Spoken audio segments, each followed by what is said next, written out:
The Normandie Hotel, right there. It's at 6th and Normandy. It's a great neighborhood. So, we want to know what it's like to see the first hotel that caters to pot smokers? Let's go in and meet the owner, John Evangelista.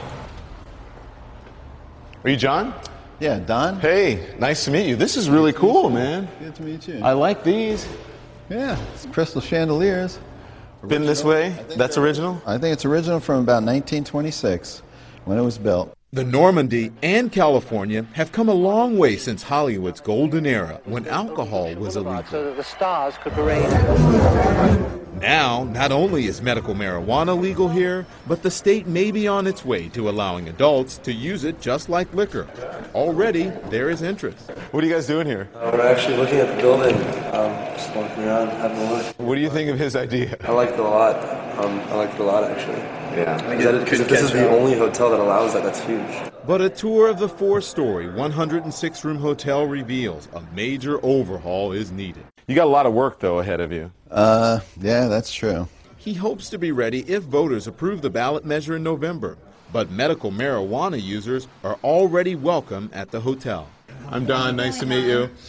It smells like pot in here. Yes, it does. Can we come in? Quite natural. Caroline says she uses pot medically to relieve aches and pains stemming from complications from 4 C-sections. This is where you live. Yes, it is. So you're a medical marijuana patient and you can use it here. What does that mean to you? You know, it means a lot to me because I have not only safety, but I'm comfortable here. I don't worry about nobody coming into the room disturbing me. I don't worry about no chaotic people knocking on my door asking me for things. I don't worry about the police coming into my room telling me that they need to search for something or being arrested. And that's one thing that a lot of medical patients really look forward to. We have nowhere to go. But the owner hopes people like Caroline soon won't be confined to their rooms to smoke. A new roof deck is in the works. The lobby is nice, and the ballroom is nice, but the roof is really, that says, this is the dream. A dream he hopes to realize, even if Californians vote no. There are downsides to legalizing drugs, and some fear the impact of more and more medical marijuana users on their community. But others say you can't ignore the reality. Many legit businesses are cashing in on cannabis during these tough economic times. And those who cover the marijuana industry say in the 14 states that now allow medical marijuana, pot businesses are taking up vacant storefronts and providing local towns much-needed revenue. That is according to Michael Lerner. He's a publisher and editor-in-chief of Kush Magazine and DailyBuds.com, trade media for marijuana dispensaries. Mr. Lerner, thank you for joining us, first of all. But we're not just talking about places that sell to patients who use marijuana as medicine, right? There are a lot of businesses like your magazine, for instance, that are making money from marijuana legitimately, like some in the food industry. I see ads in Kush for a place called Ganja Gourmet. Yes, absolutely. There's so many ancillary businesses that have to do with this, from restaurants to all different facets of the business, not just distribution of the cannabis, but the real estate and all the different facets of the business. All right, so let's focus on the shops that sell medical marijuana. And we've compiled some of your data, and you say, in your conservative estimation, this is according to you, there are at least 3,000 dispensaries, boutiques, caregivers, whatever you want to call them, whatever you name for them,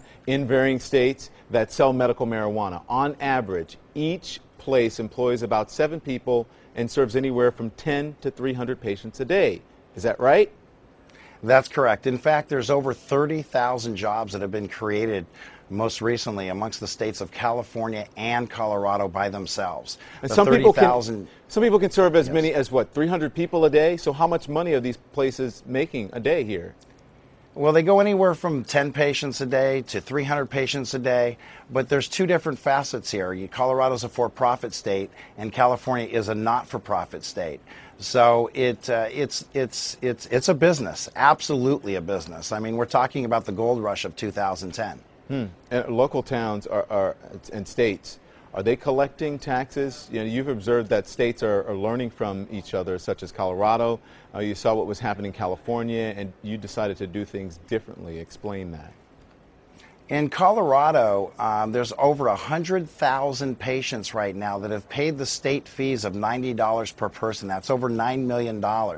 As reported last week in the USA Today, it's gone from 270 new patients per day in Colorado to 1,000 patients per day, which brings $90,000 a day into the state just in registration fees for the cannabis patients, not let alone the registration fees of $5,000 apiece for each and every collective that is open in Denver, Colorado. So it's bringing an enormous amount of revenue into the state of Colorado.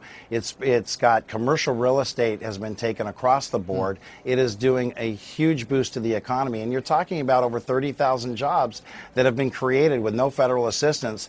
But these are revenue generating, tax generating dollars and putting people to work. Yeah, I want to talk to you about that because you said you have personally visited more than 2,000 dispensaries all across the country. Can you tell me any stories of people who have been economically saved by marijuana, that that they've been able to find legal work from pot? Yes, on dailybuds.com, which is the world's largest social network for medical marijuana, there's story after story. We did a then and now stories of people that were unemployed 2 years ago, people that were on welfare, people that were on various assistance programs that did not have work, that did not have income, could not feed their families, and are well employed within this industry right now. And a lot of them also have health benefits and so forth with the primary caregivers and collectives they work with. Their life has changed because of cannabis. Thank you very much, Michael Lerner, editor-in-chief of Kush Magazine. We appreciate it. Thank you.